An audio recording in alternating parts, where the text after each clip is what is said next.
Hi, everyone. Greetings to all, whether it's morning or afternoon in your part of the world. Very happy to see how many people joined this webinar. I hope you are all ready for a very interesting discussion that we have prepared for all of you today. We will still be welcoming some other people, but due to the time constraint, we will already kick off. So welcome to the webinar, Who Gets the Returns? A Global Journey in Catalytic Capital, which is the third of a series of global webinars on Catalytic Capital from the IBC family of networks, EVPN, EVPA, EVPA, and Platinum Pacto. My name is Clara Maspons, and I'm Knowledge Associate at EVPA, and I'm happy to be introducing this webinar together with Ashima Thomas, Director of Insights at EVPN, our sister network in Asia, who will be moderating the session. Today, we will be investigating the relationship between Catalytic Capital and blended finance, together with an incredible lineup of experienced speakers, which we are going to present soon. But before we dive into the conversation, I take the opportunity to share with you a pivotal milestone in EVPA's work on Catalytic Capital, which is the launch of our white paper called Catalyzing Impact, Catalytic Capital in Europe.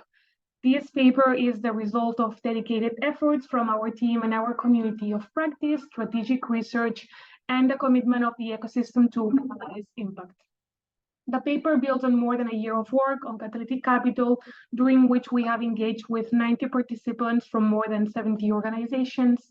And in particular, we have hosted 5 online gatherings or 4 sessions at our Impact Week in Brussels to collect insights from experts, practitioners about Catalytic Capital in Europe. In parallel, of course, we collected 17 cases, some of which are published on our website, and we also hosted webinars and e-talks like the one of today. So in summary, by diving into all these activities, we gained a clear picture of the state of Catalytic Capital in Europe. We identified challenges and opportunities on this journey, and that's what kind of inspired us to put together the paper I'm about to quickly introduce you today. So what can you find in EVPA's white paper on Catalytic Capital? This paper explores the meaning of and potential of Catalytic Capital, helping you understand its core essence and why it can be a game changer to address those gaps left by the private and public that otherwise would persist.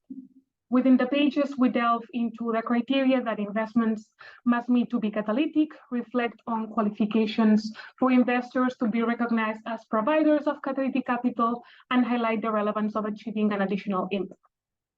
You can also discover the strategic potential of catalytic grant-making and explore diverse outcomes that catalytic capital generates for both investees and the broader market. Concepts and messages are corroborated by real-world cases from different parts of the world, addressing gaps in different sectors and using different investment instruments to make tangible impact. And apart from that, of course, we understood that for many stakeholders in our ecosystem, this might be a relatively new concept that comes with barriers and constraints when it comes to deploying. But here is the exciting part. We did not stop at identifying the hurdles, but we presented actionable recommendations together with tools and knowledge support that can facilitate the involvement in catalytic capital.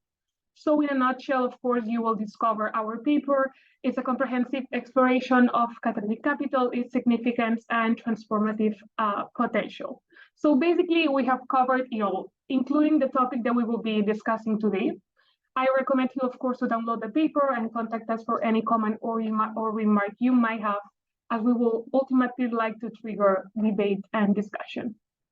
So the topic of today's webinar has been discussed in our paper as well, because who gets the return in catalytic transactions? While going through this topic, we identified huge opportunities and also challenges in the landscape of return distribution in blended transactions. But today is a great opportunity to shed light on how various stakeholders, including commercial investors and catalytic capital deployers, share both financial and impact risks and benefit of such investment mechanisms. Catalytic capital has the potential to attract further capital, and this might happen in the same transaction, which is the case in blended finance structures or at a later stage. Therefore, Catalytic Capital is broader than blended finance, and it's an essential ingredient to attract various sources of funding. Today, we'll go in depth into the dynamics of return allocation, explore potential challenges, and brainstorm strategies for fostering an equitable approach for all parties involved. I'm going to start sparking the discussion with the following two questions. How Catalytic Capital deployers manage different risk or return ratios across different types of investors, and what are the challenges and risks associated with working with multiple investor types? Those are just a few questions that we will be discussed today with a great lineup of experienced practitioners. So the floor is yours, Ashima. Thank you so much. Thank you so much, Clara, and a warm welcome to everybody who's watching and to our panelists who I'm about to introduce. Clara, thanks for that great introduction. You covered a lot of things that I was going to say. And so I want to kick off by doing a quick Zoom poll so we can understand who is watching, what organizations you're from.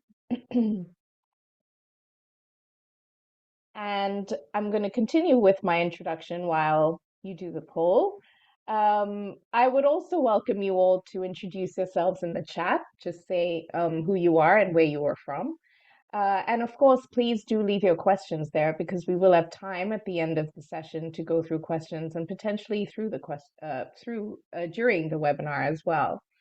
So Clara covered the main objectives really of today's webinar, which is to understand the different roles that investors play in catalytic capital transactions, how to manage the risk return profiles, and also to understand the barriers and the opportunities for really encouraging this approach to investing. We have an extremely diverse set of perspectives represented on our panel today, which is great. And they are both diverse from the organizations they work in and the places that they are based. So we have Stuart Thompson, who's from the Good Business Foundation and the Confederation of Asia Pacific Chambers of Commerce and Industry, who can speak to the philanthropy and business perspectives of Catalytic Capital, and he's based in Australia. Oliver Pollard is from Resonance, which manages several impact funds. He's based in the UK and can speak more about investor perspectives. And our Keith Merchant is from Convergence, which is an intermediary. He's an expert in blended finance and covers a wide geography, actually, including Africa. He's based in Rwanda. So I welcome all of our panelists to turn their cameras on. And I'm going to quickly go through a definition of catalytic capital just so that we're all on the same page. This is the definition that C3, the Catalytic Capital Consortium, has, which is that it accepts disproportionate risk and or concessionary returns and enables third-party investment. And because of that, it has the potential to help close the gaps left by mainstream capital and generate impact that otherwise could not be achieved. So let's get to our questions, and I'm going to turn to Akif to kick us off. Please share more about your work at Convergence, your role in the catalytic investment landscape, and also where does it intersect with this question of who gets the return? Sure. Hi, everyone. My name is Akif, and I work with an organization called Convergence. Convergence is the global network for blended finance. And we've essentially set up to do two things. One is get transactions off the ground. We have a grant program wherein we provide funding to early stage innovative ideas, the financial vehicles and ideas that we think have the propensity to attract private capital and scale. And the second piece of our work is really building a community of practice around the concept of blended finance. Blended finance is a financial structuring approach. It's nothing more, it's nothing less. It's a financial structuring approach wherein development capital from foundations such as yours or from donor agencies, it's a structuring approach that's using this development capital to mobilize and to de-risk and to draw in that commercial financing that's sitting on the sidelines and is not being deployed into the various transactions and geographies that we all care about. So by definition, this development funding that is being deployed on below market terms is catalytic in nature because it is mobilizing and pulling in and drawing in that commercial funding that I was just talking about earlier. So that's really where the catalytic capital piece and the blended finance piece really intersects. Blended finance would not be possible without some form of catalytic capital mobilizing those private investors.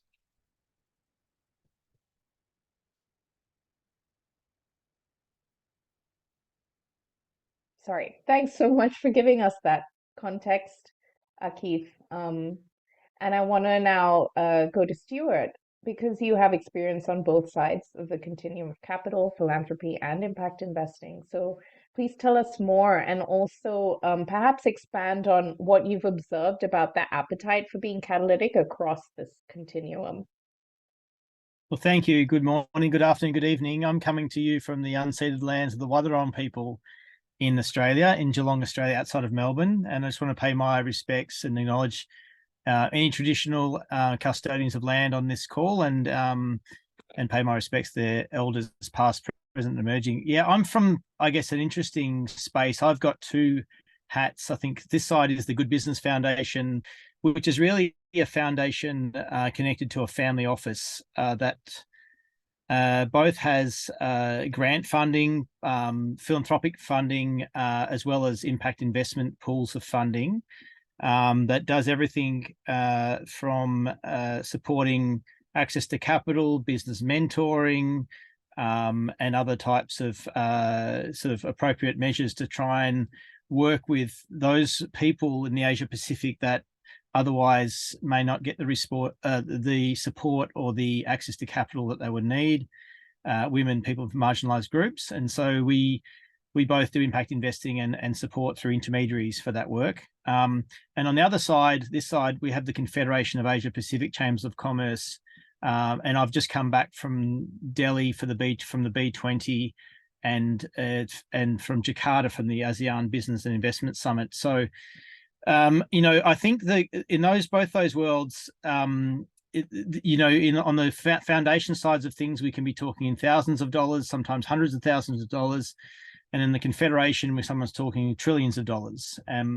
But I guess my first point would be that, and I'll probably keep coming back to this, that what keeps me sane in what I'm doing is trying to constantly think about what sort of world am I trying to contribute to, and how are we using either philanthropic impact investing funds or our network of influence within the Confederation of Asia Pacific Chambers of Commerce, which is 26 countries in the region, to achieve the outcomes we're trying to achieve regarding a more just and sustainable planet. So that's not an easy answer, but I think constantly to think about that when you're in these different environments is very important, because if you just talk about impact to one person can mean something very different to impact to the next person, and to articulate that and to have those discussions, and which are not easy sometimes, is what's important from the outset. So I'll just leave it there for the moment. Thanks very much, Stuart. I think that this idea of impact meaning different things to different people is very interesting. And I want to turn to Oliver, because Resonance has been in the impact investment space for a long time. And you shared that a lot of your investors are impact adjusted. So that's an interesting term. So could you tell us more, and also about how you've incentivized them to become impact adjusted? Thank you, and morning, evening, afternoon, everyone. Great to see you or hear from you. Looking forward to questions later. So Resonance is a UK-based social impact investor. We have been around for 20 years, since 2002, and we are, I guess, in some ways lucky, privileged to be part of what's generally considered to be a fairly mature social impact investing sector. I think that means a couple of different things, and one of the main things it means is that we have quite a lot of central institutions that have been set up to provide for a lot of the things we're talking about here. So, Resonance manages £350 million of other people's money. That's in the big scheme of capital, obviously not a lot, but for us feels very big. That's grown a lot in the last kind of 3 to 5 years, as has our team. Our funds range from property funds on one side, all the way down to innovative enterprise growth funds and community asset development funds at the other side. The investors also range quite a lot from that sort of institutional property fund down to an innovative fund. So we have investors who are pension funds, largely local authority pension funds, and we have individual investors who are investing as little as £20,000. And in between, we have a whole load of other things. And in each of those fund settings, I think we are using some form, we are structuring in some form of either blend or certainly catalytic capital. How those different investors come to this story and which bit they provide is very important. But the fundamental point I just want to say is that whenever we're structuring our funds, and particularly on our more innovative stuff, we have the great benefit of in the UK, the Access Foundation for Social Investment, and a wholesaler to our social investment sector, which is Big Society Capital. So to put those in context, Access Foundation is specifically set up to provide catalytic grant into social investment funds, intermediaries like ourselves, so that we can catalyze further investment and we can test and try models and understand and develop the market for social enterprise and impact-driven business. So that is a huge thing for us. If we talk about what's the incentive, we have someone whose mandate says very, very explicitly their job is to provide that first loss or that grant level so we get the great privilege of building that in with that, knowing their mandate. In Big Society Capital, we have an investor, wholesale investor, who is also incentivized by their kind of impact mandate to further investment, but they are an investor. So they will invest on catalytic terms. So they will have potentially a lower return expectation, or they'll certainly be prepared to invest earlier on in the fund's life than a mainstream investor. So we have these two great opportunities to kind of use two different forms of capital, grant for blend and also catalytic investor return. And then just to, kind of lastly to think about, we also have a set of tax incentives. So for those not familiar, the UK has a long time had enterprise investment scheme tax relief, allows individuals to invest into small companies as they grow as equity investors. We had that same kind of legislation replicated for social enterprise investing. And essentially what that means is that an investor can be de-risked in their tax bill for providing investment to social enterprises. We used that tax relief in a fund structure. We considered it to be a kind of scalable subsidy. You don't have to go back to a foundation and ask for more money as you raise more investment. If you're blending, you simply get your investors that 30% with every one of them that joins the scheme that you invest. So that those are kind of key things we've used, mechanisms we've used within our funds at various points to bring catalytic and to bring blended finance. How do we persuade investors to be adjusted? I think the conversation ranges from what's their mandate, what's their reason for being involved, and we'll talk, I think, a bit in the next section about kind of what their place-based methodology might be or what they really care about. But so I think there's probably a bit of a model way of looking at it. But at Resonance we have a lot of different funds, 13 in total. They range from those for institutional investors, but catalyzed by someone like Big Society Capital to bring that first cornerstone investment and to allow us to build track record. And then we have tax relief for individuals, so everybody involved in the fund is getting some form of risk adjustment. And then we have this great combination of Access Foundation and Big Society Capital, which we can use in various different structures to create the blended finance that we need. Yeah, that's interesting to hear how my sense is the conditions are more enabling where you are. And I wonder if it's a good segue into hearing Akif from you about your design funding grants, where I suppose you're seeing what types of things investors are trying or want to accomplish through these new blended structures. Yeah, so as I mentioned earlier, Convergence has a design funding program wherein we provide grants for proof of concept or feasibility to early stage innovative ideas. These are primarily financial vehicles or financial ideas that we think have the ability and propensity to scale and attract private capital. So we have programs and grant pools with the Australian government's Department of Foreign Affairs and Trade, with the Monetary Authority of Singapore, UBS, and a couple of family offices in Singapore, and then a larger global window, again with Australia, the government of Canada, and also the Gates Foundation. And these target a range of different sectors. Some are at the intersection of climate and gender. Some are focused specifically on climate tech. So it really depends on the focus of those grant providers who we are the custodian of capital for. Now, the idea behind these grant programs is to create and curate those financial vehicles that investors can invest in. So the challenge really is, why and what are some of the challenges that investors face? Investors are facing challenges around small ticket sizes, country risk concentration, FX risk, liquidity. So Oliver, you work in the impact investing space. There just isn't a lot of liquidity in the impact investing space. There is no secondary market as such. So our challenge here is, how do we create the next generation of ideas, facilities, or platforms that can solve for these particular problems?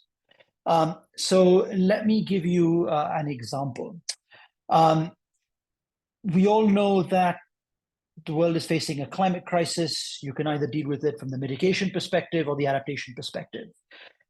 Everybody understands the business models when it comes to mitigation, when it comes to building an independent power project, whether it's solar, hydro, wind, and so on. And the cash flows are pretty easy to discern. But when it comes to adaptation, when you're building a dry seawall, when you are restoring mangroves, when you are rewilding degraded pasture land, the cash flows from all these kind of activities are not easily identifiable. So what we ask ourselves at Convergence is, how can we fund the next generation of ideas that can build some cash flows around this? Whether it's an ecotourism model, whether it is getting insurance companies to pay for some of these assets that they're exposed to, or whether it's a carbon credits play. How can we build financial vehicles that can build those cash flows and that can finance these projects that might not have a very easily identifiable business model? So these are some of the big challenges that we're looking at and trying to solve for when it comes to design funding. We've provided around 32 to 33 grants to date. And we've gone on to mobilize over $1 billion of commercially financed capital on the backs of these grants. So I'm happy to put this in our chat box as well, so you can learn more. And if your organization is working with someone or is working on your own individual idea, you're more than welcome to apply and look into this. So I'll just add that to the chat box as well. Thank you, Akif. I see a connection between sort of this idea of trying to design new vehicles to Stuart, some of the work that you do where you are trying to drive the conversation, right, about getting mainstream businesses to enter the impact space. And so I'm curious what those conversations are like, and where does this question of who gets the returns show up?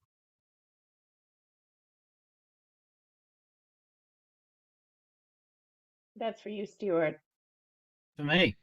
Okay, great, thank you.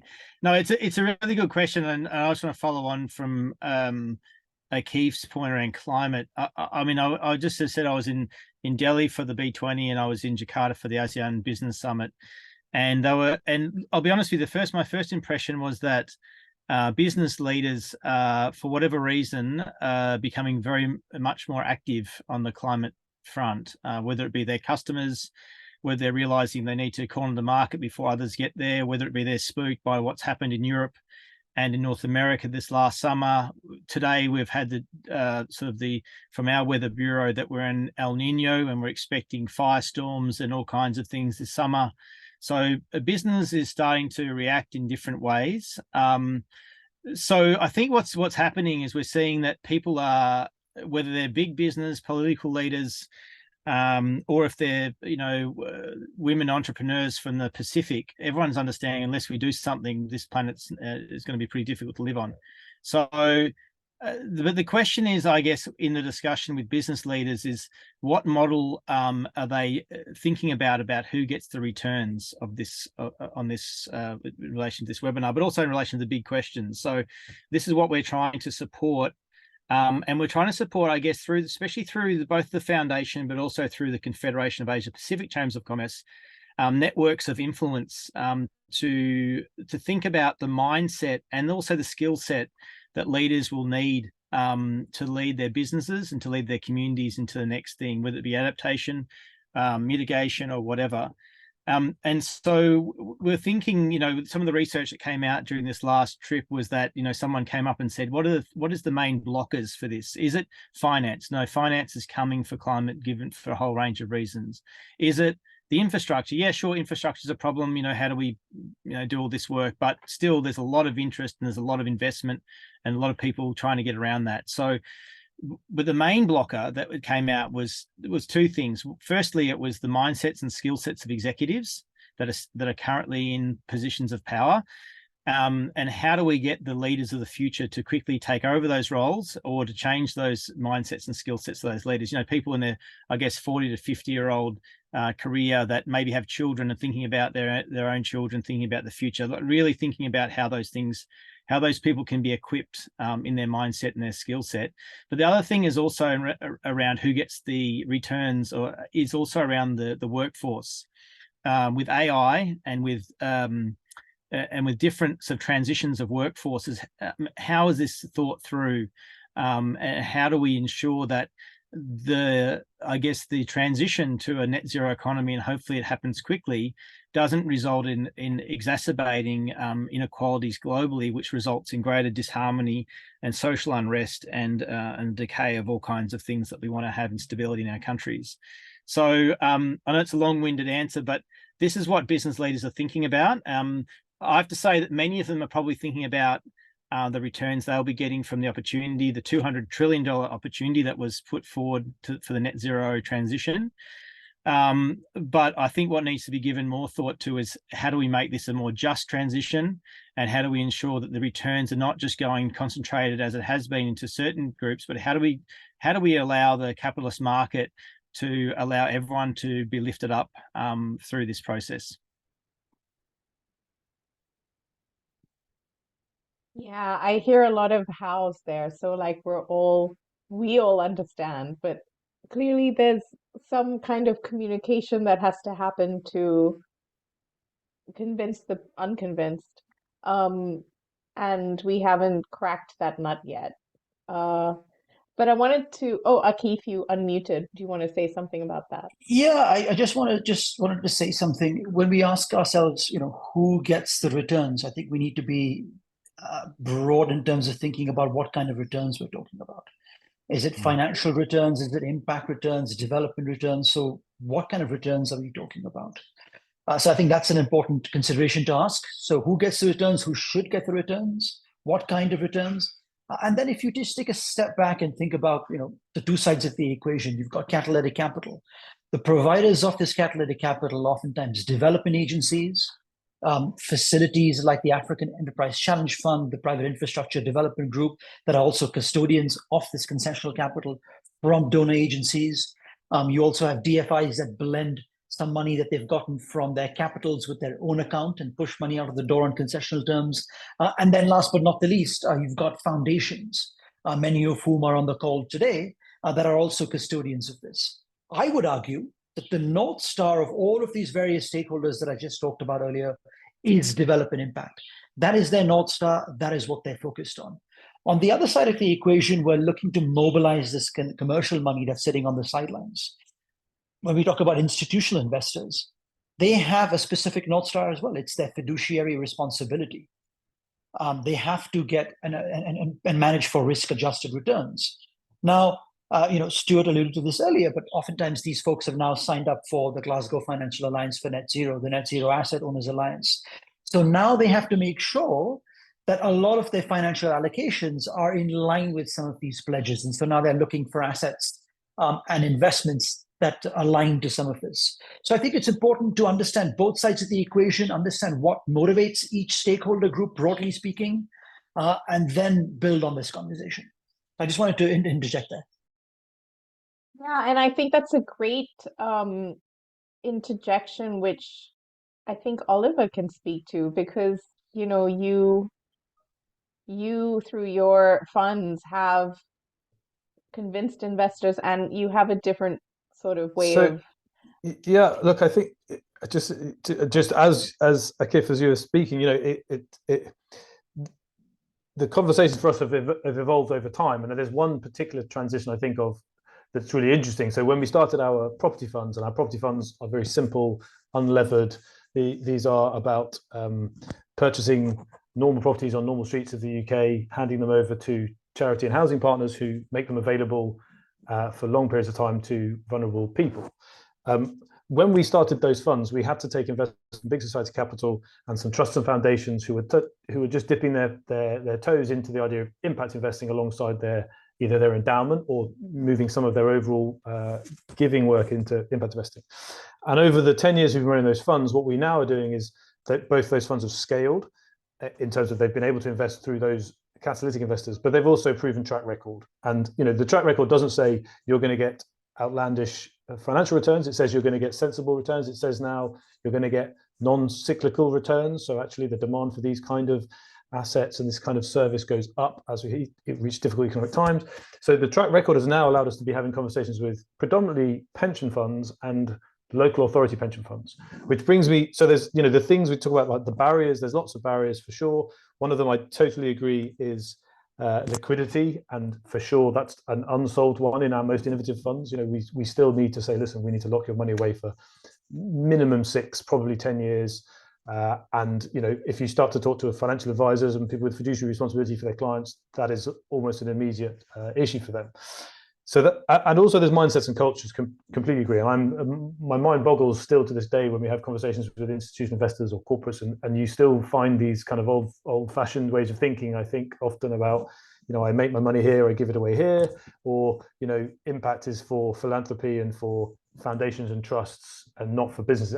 I think it feels like on this chat with most people here, we'd be saying, oh, that's absurd. But it's alarming how often you bump into that. The thing that so we've been able to demonstrate track record by using catalytic investors to get to a point where we can say, listen, this does work, and that's really powerful.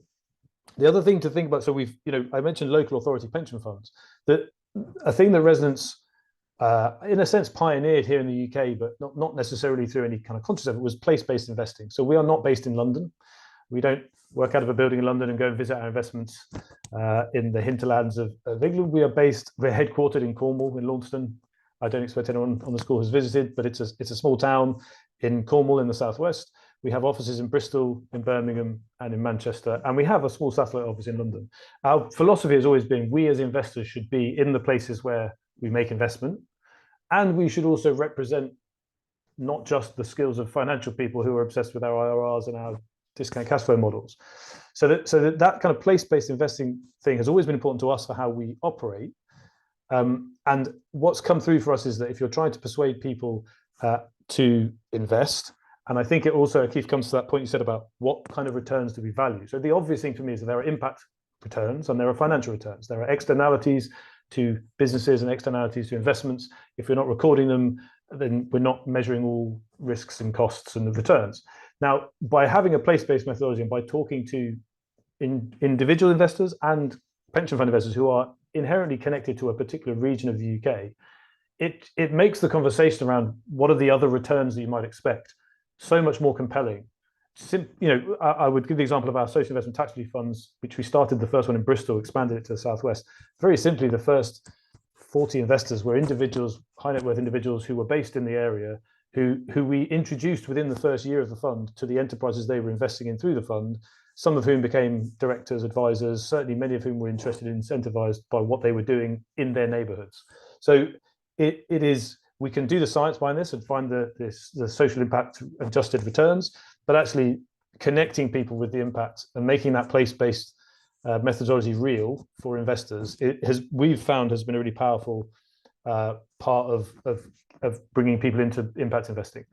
The scalability, I think, comes through something like Just Transition, and hopefully people can connect with the idea of a planetary problem as a real and local and inherent issue to all of us, even if it's not, happening on our doorstep. But that's, I think, the challenge. And I think we've seen, I think it's fair to say, a benefit from the climate consciousness in the social impact investing space. And what we've had to do is make sure we are adapting and integrating just transition into everything we do. Because if we've always cared about socioeconomic inequality, poverty, education, well-being, well, obviously, fundamentally, these are all founded on a natural capital and nature-based foundation that is not heading in the right direction.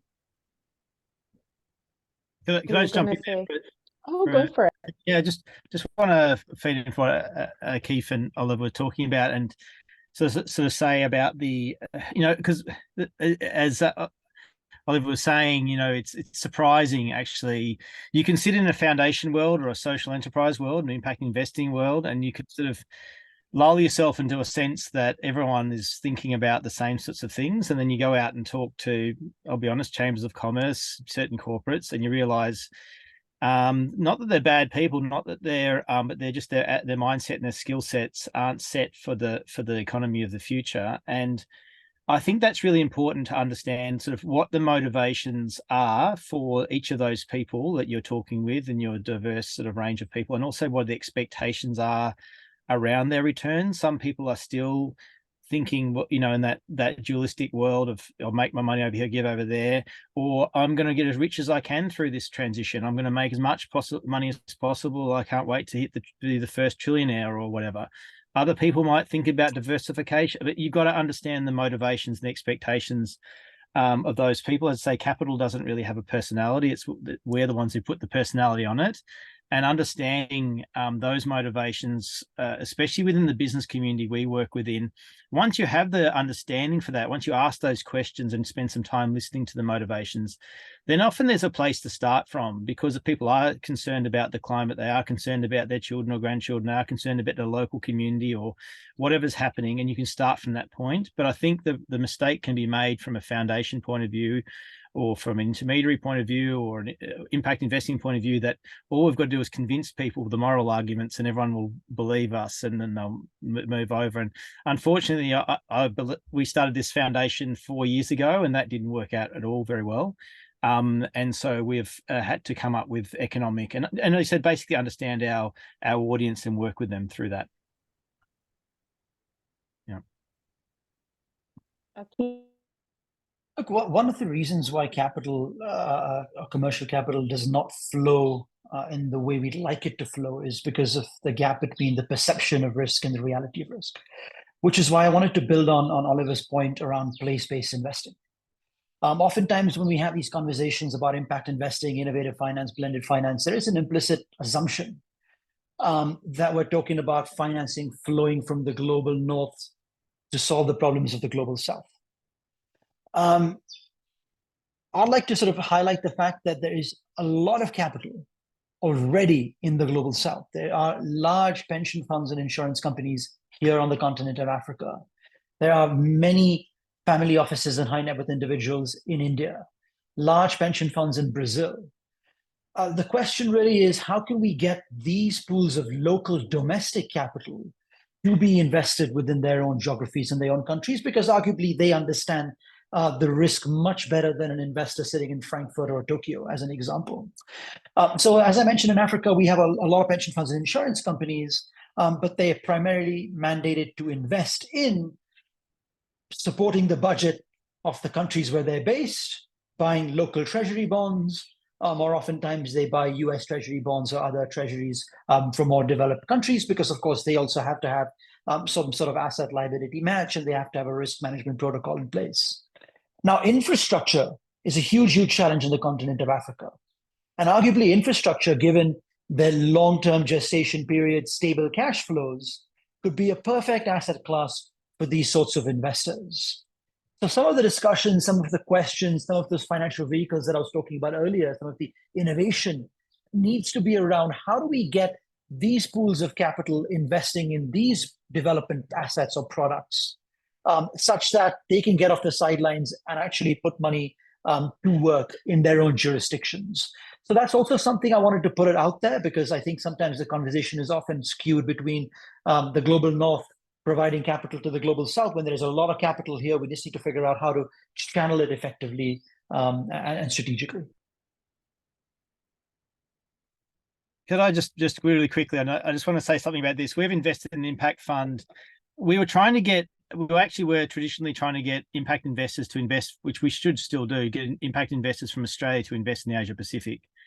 But we were having an incredibly hard time finding impact investors and philanthropists to give their money offshore. So we've got most of the philanthropy and impact investing happening in Australia. It's just the way it is at the moment. So what we did is we looked for a loan guarantee fund that's through a partner of ours, and we convinced a range of impact investors around us to put their money into a loan guarantee fund. The money is parked in a bank account in Australia, and it's very low interest. It's terrible returns, but anyway, that's what they wanted to do because they thought it's a real risk. We can't send that money off overseas. What's happened is, well, a couple of things. First of all, because it's through mainstream, the loan guarantees through mainstream lenders in places like Indonesia, Cambodia, and other places. Firstly, we've got the mainstream economy working, which is fantastic. Rather than which often can happen with impact investing, can go parallel to the mainstream sort of economy. The second thing that's happened, which has been fantastic from my point of view, is that because the banks have utilized this money, they have actually tripled the amount of money going out to the sort of the clients or customers that we have been working with on the other side, our sort of grant funding. And it's been a really good education piece. We've had zero problems with people paying back the loans. We've also been able to show even we've been able to activate the local economy. And also deal with the risk that people were seeing in Australia from the impact investing point of view. So I think I'll just put that there as well. Thanks very much for that. We actually do have a question, and we have about 10 minutes. So I think it's time to go to the audience questions. So this question is, how do we know if blended finance is for us? Grant making is straightforward enough to cost. How does that change when I'm coming in as a concessional capital provider? What are the things we need to keep in mind as we cost our investment as a philanthropic funder? So I don't know who wants to jump in on that. I can have an initial thought on that. And it's a very good question. And I think it's a key piece of work that we try and do with foundations trying to transition. What I would say is having the clear example in Access of saying if your purpose matches, then all the other stuff falls behind it. I think that the key thing is to be really clear with whoever's helping you in that journey towards being the blended grant provider. Does first and foremost, does the impact of the fund mandate match what you would have been trying to do anyway? So we have this in the UK particularly because we have Access doing great work to catalyze blended finance models and impact investing, but we have loads and loads of trusts and foundations that have deep interests in particular impact areas who would say that to us and say, well, what do you need from me? I want to grant direct, or I want to invest direct. I don't know why I would be providing risk, first loss risk to particularly to a sort of private investor with what seem like outlandish returns. So I think there's understanding the structure, kind of what is the impact of the fund, what is the structure, and where do you sit in it, and what are the risks? I mean, fundamentally, so anyone instructing should be able to forecast this out for you and explain, these are the scenarios that you're going to be part of, and how this will affect you, and then understanding if the additional benefit to you of the work, the money you're doing is part of making impact possible through the investments, but the risk you're taking, looks like you could lose everything in this scenario. You could have 50% return money, and then knowing that you should, even in a blended model, be having some return of your capital. So that is an unusual position for typically a grant funder. So I think it's making those three things clear that you will get some of your money back at least. What are the scenarios that play out where you do and don't have any capital return? What is the impact of the fund, and is it aligned to what you want to achieve as a foundation anyway? And I guess the last piece is, what will you do? What does the effect of your money? What does it mean to the bigger picture, the catalyzing investment piece? Now that's the bit where I find a lot of foundations will struggle to see that as a benefit, because that won't sit somewhere necessarily in the charitable objects, and it can be very easily interpreted as, well, you're just covering risks for private investors. So that's the piece that is the hard bit. If I may jump in over here, I think it's important to mention that blended finance is one tool in the development toolkit. Traditional philanthropy will continue to be important. Official development assistance will continue to be important. I know there's a lot of buzz around these concepts and these new ideas, but sometimes just think about business as usual works. If it works, then that's good for you. The second piece is, if you think about blended finance and you're thinking about getting into this particular space, grants is still one of the tools in that toolkit as well, along with guarantees, along with funded risk participation within a capital structure. And you could structure your grant as a negative 100% giving it straight up and not expecting it back, or even a returnable grant as an example. So there's different kinds of grants that you can structure around. But I would really ask myself, what specifically are you looking to solve for? What sector are you in? What specifically are you looking to solve for? Are you looking to solve for the lack of investable propositions in a specific space? Are you looking to solve for example, are you looking to solve for more SMEs getting capital in a specific geography that you care about? So what it is you're looking to solve for, I think, is really, really important.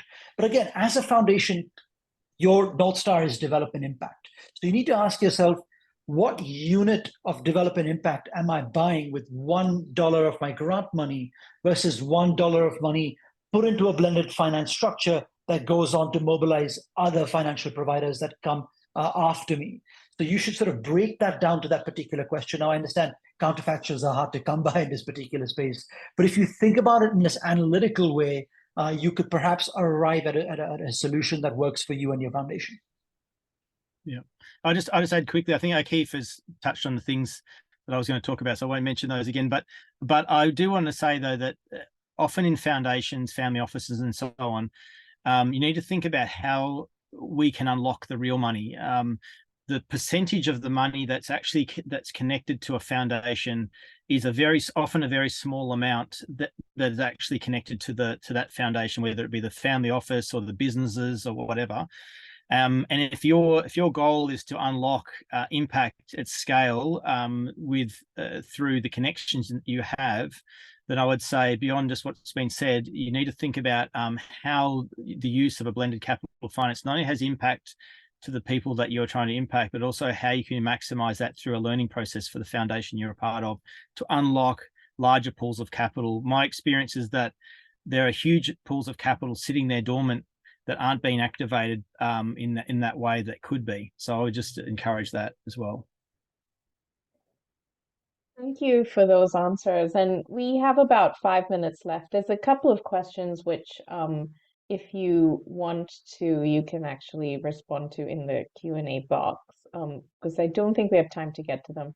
I wanted to spend the last 5 minutes hearing from each of you about what is one practical takeaway that everyone listening can go away with today if they want to, delve into this space.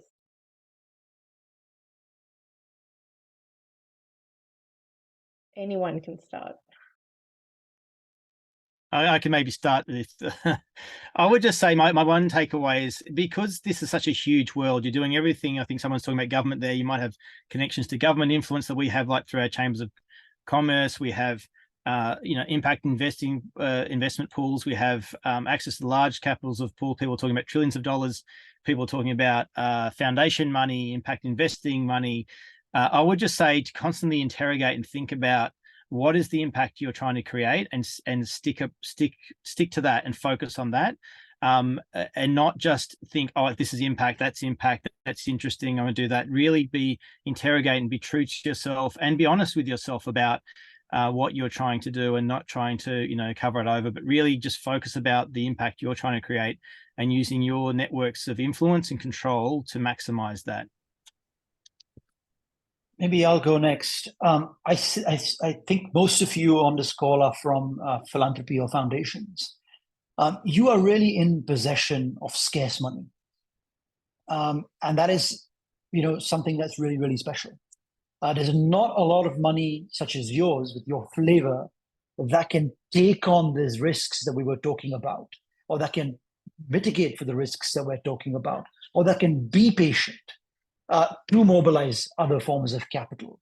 So you have the ability to really unlock larger pools of financing, which then taken together can go on to solve the large and big challenges that we all know exist in this world. And practically, again, from a foundation or philanthropy perspective, think about mission-related investments versus program-related investments. You can always continue to do business as usual from your program-related investment side of your house. But all of you have large endowments that generate returns that pay for these various programs. Think about how you can align those endowments with your mission and move some of those endowments into more impact investing type of mechanisms or blended finance mechanisms, because that can also really move the needle. So, I'm really excited to see what all of you will do. And I guess, Oliver, over to you. Brilliant. Yeah, well, both great finishing points, and I think probably mine sits somewhere between the two. And that mission and program piece I think is really, really key. Think what we're doing with all of our money, not just the money that we at the moment can allocate to these things. And I think that my main point was going to be we are all involved in an ability, a time and a moment where we can challenge a whole load of things about what we've done and how we've done things. So what we do is try and demonstrate a resonance that it's possible to be an impact investor.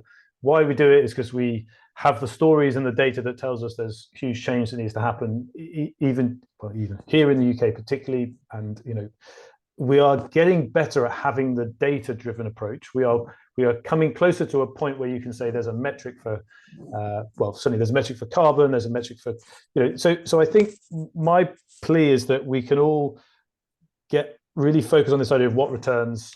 Like if you mentioned it earlier, the financial return is one return.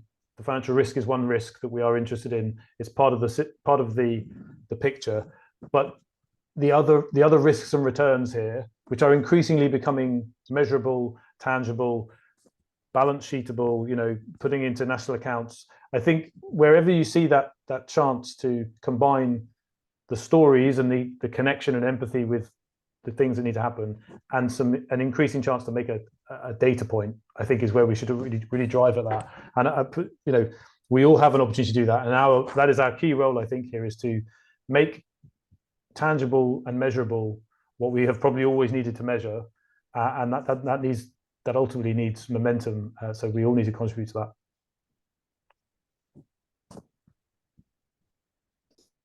Thank you so much, Stuart, Akif, Oliver. I like that we ended on a very inspiring note. I think my takeaway is that actually we can accommodate everybody's expectations, risks, and then maximize impact at the same time. I don't know if that's fair to say. And Akif, you unmuted. Was there one more thing you wanted to say? All right. Thank you so much. I'm sorry we didn't get to the questions that are there. But I really enjoyed this panel, and thank you so much for your time. And before we go, I just have a few things to wrap up this session to mention. This webinar, as we mentioned at the beginning, is part of our partnership with the Catalytic Capital Consortium. So it's been an 18-month journey of understanding the landscape in Asia, and then now looking globally at the catalytic capital landscape. We will be releasing a synthesis report that we've done in partnership with our sister networks, so EVPA in Europe, EVPA, which is a Pan-African network, Latin Pacto, which is South America, to really explore the opportunities, the challenges, and also have practical insights for investors who want to get involved in catalytic capital. EVPA also has two activities in the pipeline. One of them is a quiz can help you assess whether you are ready, whether you are already a provider of catalytic capital, or if there are aspects that you can further incorporate into your investment approach. And the other is 2 Catalytic Capital sessions happening in their Impact Week in Torino in November, and celebrating the progress and discussing what's next in this journey. So thank you everyone for watching, and thank you to our panelists again. And everybody have a great rest of the week. Great. Thank you for having us. Thanks all. Thanks for having us. Great to meet you all. Thank you, everyone. Bye now.